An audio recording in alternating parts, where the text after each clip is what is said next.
یہاں جناب مفتی طارق مسعود صاحب سے متعلق بات کی تھی، بات وہ کافی دور تک گئی اور اس پر عمل بھی ہوا۔ مجھے خوشی ہوئی ہے اکابرین اہل سنت نے، خصوصاً حضرت مولانا منظور احمد مینگل صاحب نے رابطہ کیا ہے اور مفتی صاحب نے اپنے کیے پر ندامت کا اظہار کیا ہے، اللہ سے معافی مانگی ہے، توبہ و استغفار کیا ہے۔ انسانوں سے خطائیں اور غلطیاں ہو جاتی ہیں، لیکن میں ایک بات کو بڑی شدت سے محسوس کر رہا ہوں جو میں نے پہلے بھی اشارتاً کہی تھی کہ اس کو ایشو بنا کر تم ہمارے پاکستان میں دیوبندی اور بریلوی کا رپٹ ڈالنا چاہتے ہو، اور وہی ہو رہا ہے۔ اب حافظ صاحب حسین رضوی صاحب ہیں، ان کے بھائی ہیں، اور خاص کر جلالی صاحب ہیں۔ اب ہم جمالی ہیں، وہ جلالی ہیں، اور وہ کہتے ہیں میں ڈاکٹر بھی ہوں، ڈاکٹر محمد اشرف آصف جلالی صاحب۔ ایک کی تحریک جناب والا لبیک پاکستان ہے اور ایک کی تحریک لبیک یا رسول اللہ ہے۔ ان دونوں نے اور ان کے پیروکاروں نے کہا کہ یہاں یہ ہو جائے گا، وہ ہو جائے گا۔ مفتی طارق مسعود جو ہے نا جی جہاں ملے، نعوذ باللہ من ذالک، ان کے کلپوں کے بقول اور وہ ریکارڈ پر بھی ہے کہ جناب گستاخ رسول کی سزا سر تن سے جدا، بالکل ٹھیک ہے، لیکن میں ایک بات کر رہا ہوں، اور وہ بات یہ ہے کہ سب سے پہلے میں اپنے علماء کی بات نہیں کرتا، آپ کے علماء کی بات کرتا۔ پیر کرم شاہ الازہری بھیرا شریف والے، ان کی گدی ہے اور ان کے متعلقین موجود ہیں۔ پیر آف سیال شریف، پیر آف گولڈا شریف، پروفیسر طاہر القادری صاحب، آپ دونوں لبیک والے، مفتی منیب الرحمان صاحب، آپ سارے اتفاق رائے سے امت مسلمہ پر یہ احسان کر جائیں، اتفاق رائے سے لوگوں کو اور نسل نو کو یہ تو بتاؤ کہ گستاخی کی تعریف کیا ہے، گستاخی کس کو کہتے ہیں۔ نمبر 2، ایک شخص پر الزام لگا دیا گیا کہ وہ گستاخ ہے،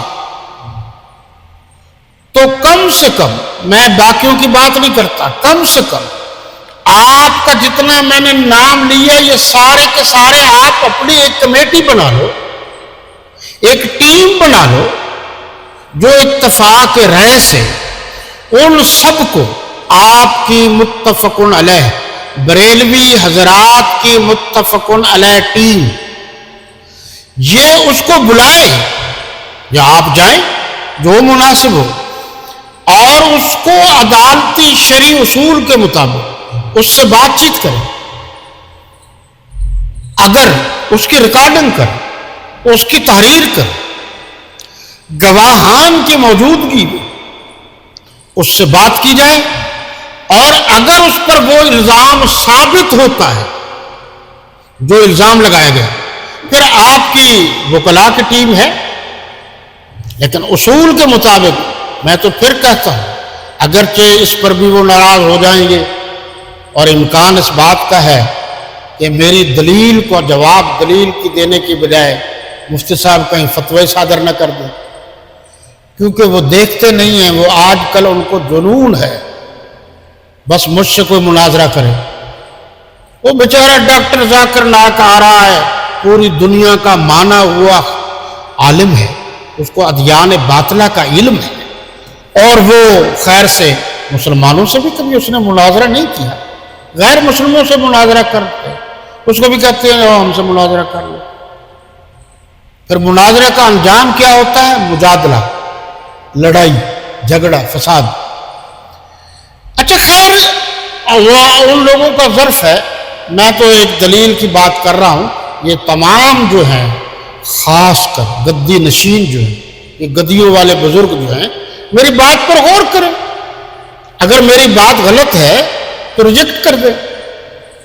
وہ سارے کے سارے جس پر بھی الزام ہے اس کے سامنے بات کریں، اس کو اپنے سامنے لائیں، اس کی ریکارڈنگ کریں، سارا کچھ کریں، گواہان موجود ہیں. اگر اس پر الزام ثابت ہو جاتا ہے تو اس کو اسلامی نظریاتی کونسل کے پاس بھیجیں. اسلامی نظریاتی کونسل میں بھی تمام مکاتب فکر اور مسالک کے لوگ موجود ہیں، وہ فیصلہ کریں، پھر وہ عدالت میں بھیجیں، پھر عدالت فیصلہ کرے، اس کو سزا دے.